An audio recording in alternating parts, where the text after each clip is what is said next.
Primeiro, a 19 de setembro de 1987, na revista Veja, ele ameaçou explodir bombas nos quartéis e na adutora do rio Gandu, no Rio de Janeiro.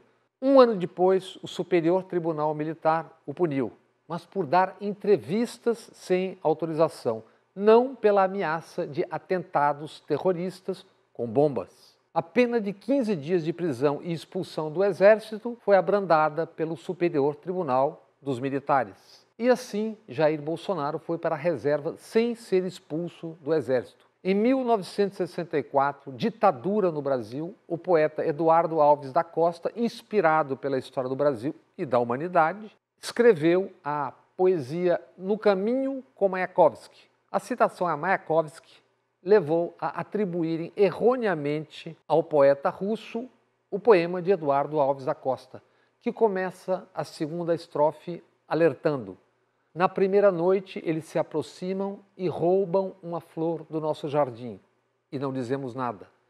Na segunda noite já não se escondem, pisam as flores, matam nosso cão e não dizemos nada. Até que um dia o mais frágil deles entra sozinho em nossa casa, rouba-nos a luz e, conhecendo o nosso medo, arranca-nos a voz da garganta. E já não podemos dizer nada. Em 1999, Bolsonaro, já deputado, na TV pregou golpe de Estado, na TV Band do Rio, e uma guerra civil para matar uns 30 mil, a começar por Fernando Henrique Cardoso. E não disseram nem fizeram nada, incluindo o Exército, onde ele seguia, como segue, na reserva. Bolsonaro disse que não estupraria a deputada Maria do Rosário por ela ser uma mulher que não mereceria ser estuprada. Disse que usava o dinheiro público para, aspas, comer gente, e que filhos dele não namorariam com Preta Gil por serem bem educados. Disse também que preferia ter um filho morto a ter um filho homossexual. Deram risada, faturaram, foram alavancando sua popularidade. E poderes públicos nada fizeram.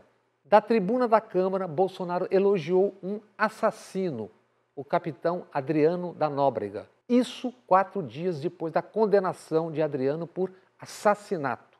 Não fizeram e nem mesmo disseram nada. Tendo seu filho, então deputado, hoje senador Flávio, homenageado Adriano dentro da cadeia, com a medalha Tiradentes, e com familiares de Adriano e do Queiroz empregados em gabinetes parlamentares da família Bolsonaro. O Ministério Público do Rio tentou investigar, mas o Ministério Público, amarrado, terminou não concluindo nada. Na tenebrosa noite do impeachment, Bolsonaro elogiou o torturador e assassino brilhante Ustra. A Câmara dos Deputados e poderes que podem não fizeram nada. Na eleição de 2018, à parte mentiras todas, ele pregou fuzilar a petralhada e não fizeram nada. Bolsonaro ameaçou mandar os adversários para a Ponta da Praia, referência à Restinga de Marambaia, no Rio de Janeiro, local de tortura e desaparecimento de corpos de presos políticos na ditadura. Não fizeram nada. Ele e o núcleo familiar mais próximo compraram, boa parte em dinheiro vivo, ao menos 51 imóveis, segundo fartas denúncias, frutos também das rachadinhas. Muito se escreveu e se disse a respeito, mas ficou por isso mesmo. Nada. Na pandemia, ele fez política com a vida e com a morte e debochou dos vivos e dos mortos. Ele não respondeu à Pfizer, não quis comprar vacinas a tempo. A morte ganhou. Centenas de milhares, entre mais de 700 mil mortos, poderiam estar vivos. Fizeram a CPI, apontaram as responsabilidades óbvias, mas disso não fizeram nada. Bolsonaro, usando seus comandados, embolsou joias sauditas e ainda não foi julgado por isso. Por 4 anos, ele ameaçou um golpe de Estado e atiçou os que pregavam AI-5 e ditadura. Ele não fez isso sozinho. Por ação e omissão, militares agiram com ele. Ou, para não sermos ingênuos ou otários, ele agiu também em nome dos militares. que por 60 dias nas portas dos quartéis abrigaram manifestações em favor de um golpe de Estado. E eles não fizeram nada, pelo contrário.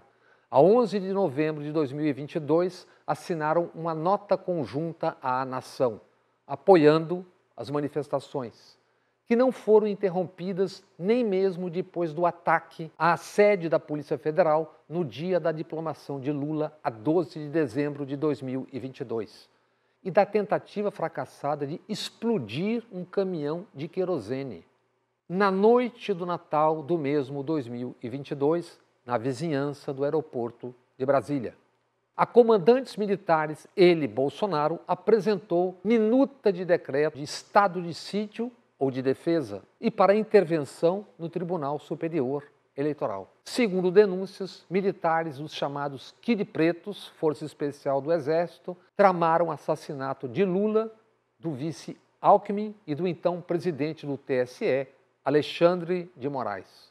No dia 8 de janeiro de 2023, o Brasil e o mundo assistiram ao ensaio de um golpe de Estado, com ataque massivo e destruição das sedes dos três poderes.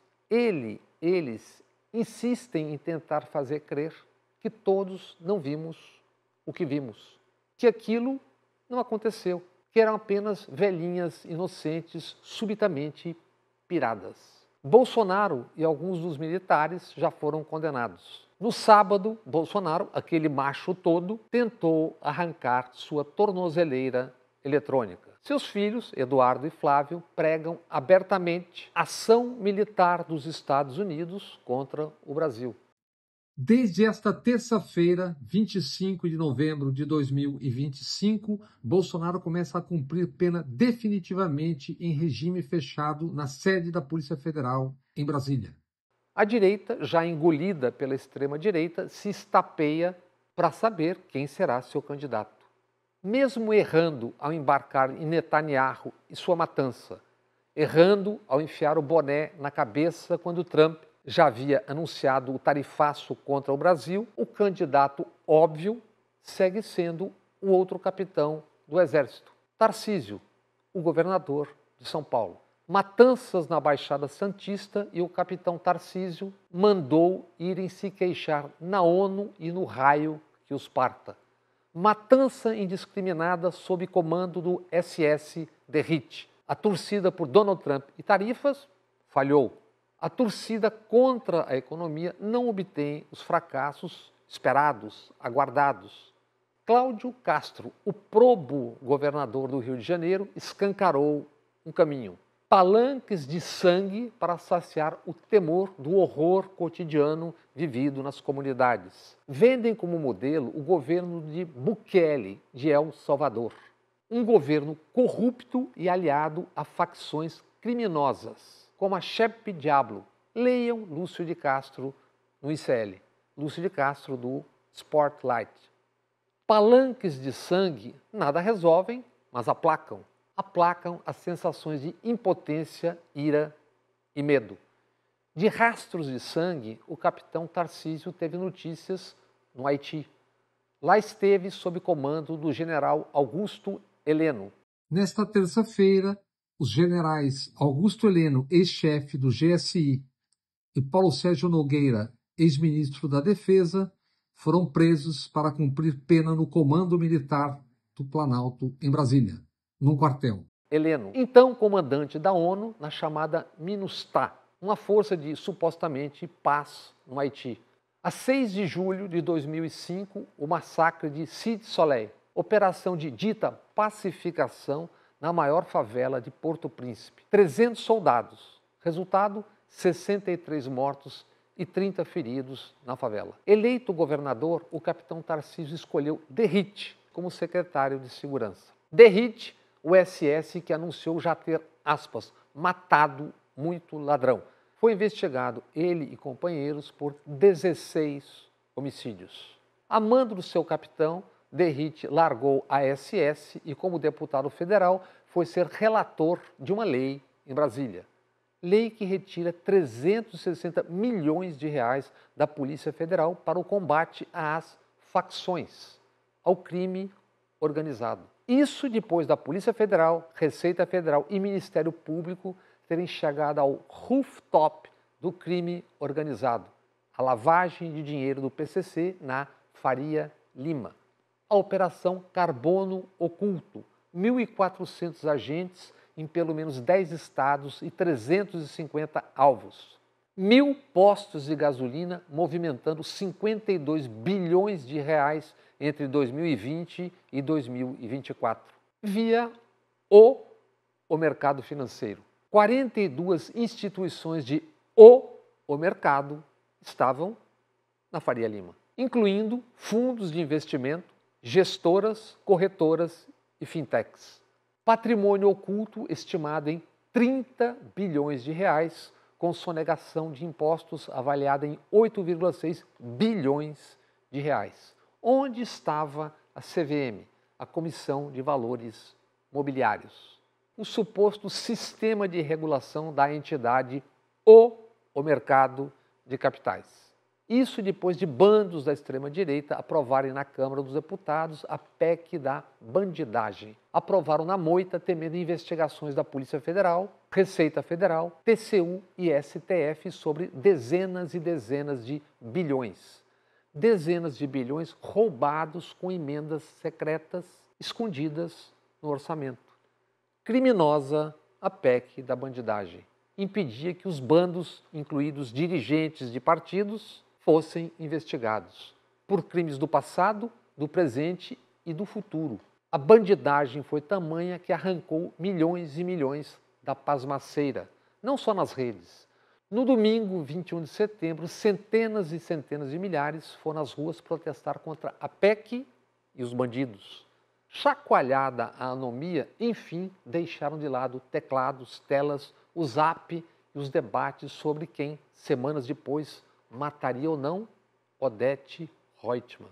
Com Bolsonaro preso, bandos perderam seu líder. Candidatos da extrema-direita a sucedê-lo, ora proclamam solidariedade ao Jair. Da boca para fora, enquanto avançam no butim, os milhões e milhões de votos do prisioneiro. O Jair já foi, seus iguais estão aí.